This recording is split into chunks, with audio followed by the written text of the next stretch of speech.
Hello, everyone. My name is James Herriot, a veterinary surgeon. I had known Mrs. Pumphrey and her family for many years, and I was also the doctor who treated their beloved pet Tricky. One day, as I stopped my car on the roadside, I saw Mrs. Pumphrey walking with Tricky. The moment I looked at him, my heart sank. He had become enormously fat. He looked like a bloated sausage with 4 tiny legs. His eyes were red and rheumy. His tongue hung lazily from his mouth. He looked exhausted. Mrs. Pumphrey immediately began explaining.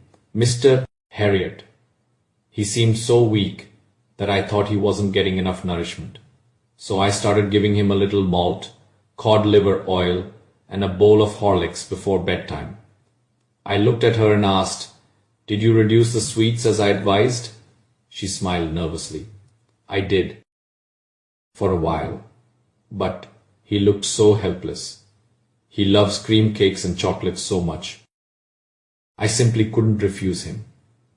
At that moment, I understood everything. Tricky's greatest weakness wasn't illness. It was food. He never refused anything to eat. I was sure Mrs. Pumphrey wasn't telling me the whole story. "Does he get enough exercise?" I asked. "He walks a little with me," she replied. "But our gardener has back pain, so they haven't been playing their usual games." Now I spoke firmly. "If you don't reduce his food and increase his exercise immediately, he will become seriously ill." Mrs. Pumphrey sighed deeply. "I know you're right, but it's so difficult." As they walked away, I watched Tricky struggling in his little tweed coat. Something told me I would be hearing from her very soon, and I was right. Only a few days later, the phone rang. Mrs. Pumphrey was terrified. Tricky had stopped eating. He was vomiting repeatedly. He lay on a blanket all day, breathing heavily, refusing even his favorite foods. I had already decided what needed to be done. "The only way to save him," I said, "is to keep him in my hospital for about 2 weeks." Mrs. Pumphrey almost fainted. She believed Tricky couldn't survive without her. But there was no other choice.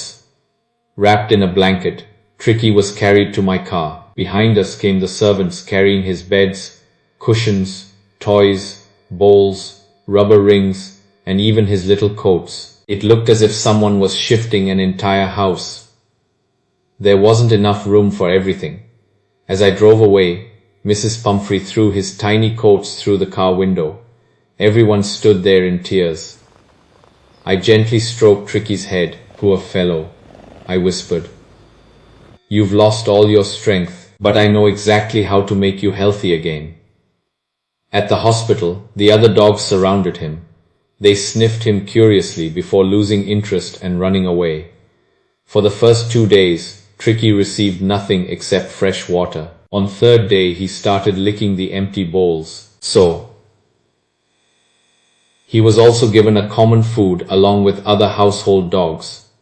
No special food, no ice creams, no cream cakes, no chocolates, of course, no medicines, no rich food, no special treatment. By the 3rd day, he became curious. He slowly followed the other dogs into the garden. Soon he became a member of the pack.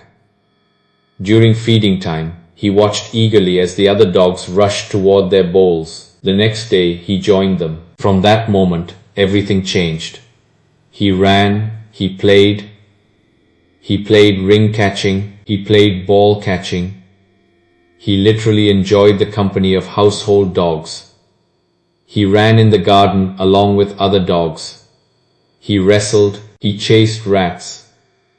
He fought happily for his share of food. Without a single medicine, without a single surgery, Tricky slowly became healthy again.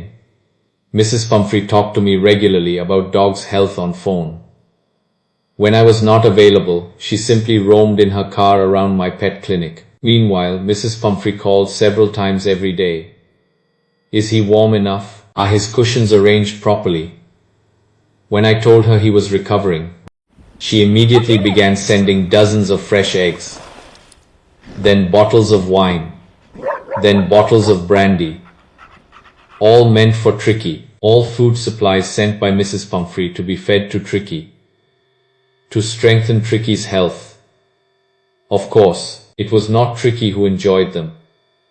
My colleagues and I certainly did. I didn't give a single egg to the dog, but we ate them. I didn't give wine and brandy to the dog, but we enjoyed it regularly for 2 weeks. Me and my staff were eating the food meant for Tricky. Seems not nice. Right. We kept the dog on a strict diet. No special food at all. Gave only common food along with other household dogs. Those became unforgettable days. Fresh eggs in the morning, wine at lunch, and brandy by the fire in the evening. For a moment, I almost wished Tricky could stay with us forever. It's too rude. Enjoying at the expense of a dog belongs to a rich family. But Mrs. Pumphrey would not live peacefully without him. But after 2 weeks, he was completely transformed. He was slim, strong, energetic, healthy. I made a phone call to her to come and collect him. She came to my surgery within minutes. When Mrs. Pumphrey arrived, in her luxurious black car, I went inside. Tricky was busy and playing with the household dogs in the garden. When he was finally brought, Tricky jumped straight into Mrs. Pumphrey's lap, wagging his tail and licking her face with excitement. She was overwhelmed with joy. As she drove away, she leaned out of the car window and said, "Oh, Mr. Herriot, I don't know how to thank you. This truly has been a triumph of surgery. Thank you so much. But we know the real truth. Everything. True care doesn't mean fulfilling every wish. It means doing what is best for the ones we love. Sometimes the kindest word we can say is simply, no." Thank you for watching.